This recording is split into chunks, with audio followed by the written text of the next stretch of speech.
5 pelajaran berharga dari buku The Psychology of Money. Bila bicara mengenai keuangan, hal ini tentu menjadi perhatian bagi sebagian besar orang. Uang sendiri sebetulnya memiliki sisi psikologis yang tidak banyak diketahui orang. Nah, di buku ini akan coba saya ulas beberapa pelajaran berharga yang bisa kita petik mengenai psikologi uang. Simak videonya ya. 1. Tidak ada yang gila soal uang. Bagi sebagian orang, uang selalu diidentikan dengan hal-hal yang fantastis.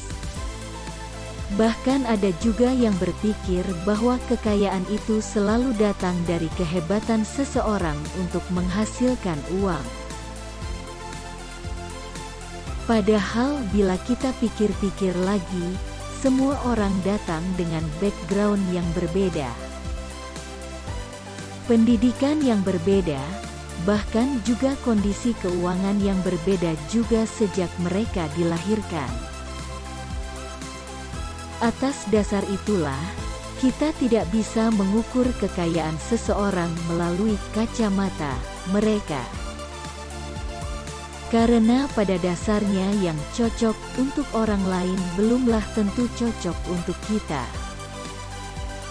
Seperti kata-kata yang dikutip dari buku Psychology of Money, yaitu People from different generations, raised by different parents who earned different incomes and held different values, in different parts of the world, born into different economies, experiencing different job markets with different incentives and different degrees of luck, learn very different lessons. 2. Hargai keberuntunganmu. Hal ini sulit, karena untuk mengukur soal seberapa beruntung kita ketika mengambil tindakan yang punya resiko besar, bisnis, karir, dan sebagainya, kita harus ingat bahwa kesuksesan itu tidak selamanya berasal dari kerja keras, dan tidak semua kemiskinan terjadi karena kemalasan. Karena itulah lebih mudah bagi kita untuk menyalahkan keadaan daripada mensyukuri keberuntungan maupun kegagalan yang sudah kita alami. 3.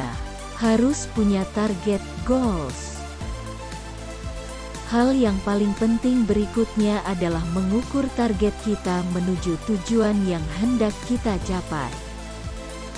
Ada pepatah mengatakan, besar pasak daripada tiang. Itu berarti bila pengeluaran kita tidak sebanding dengan pendapatan. Itu sudah merupakan sebuah tanda bagi kita untuk mengurangi kebiasaan konsumsi yang menyebabkan kita semakin jauh dengan tujuan yang hendak kita capai. 4. Investasi dari hasil investasi. Poin 4 adalah hal yang sering kita lupakan. Mengapa investasi itu penting? Karena jika hanya berinvestasi pada satu aset, kita hanya akan mendapat keuntungan 200%-nya dari aset yang kita tanam. Tetapi bila kita investasikan investasi yang sudah kita tanam tadi, maka hasilnya bisa 400%-nya bahkan lebih. 5. Kamu yang mengendalikan uang, bukan sebaliknya. Terakhir yang paling penting untuk diingat, nilai uang yang paling signifikan adalah ketika kita dapat mengendalikan uang, bukan uang yang mengendalikan hidup kita. Kadangkala, karena kita sudah terbiasa dengan perilaku konsumsi, melakukan hutang seperti menjadi hal yang biasa bagi kita. Banyak cicilan atau kredit yang tidak perlu yang akhirnya mengendalikan hidup kita. Akhirnya, justru kita yang bekerja untuk uang, bukan uang yang bekerja untuk kita. Sekian video kali ini, yang mengulas 5 pelajaran berharga dari buku The Psychology of Money. See you on the next video.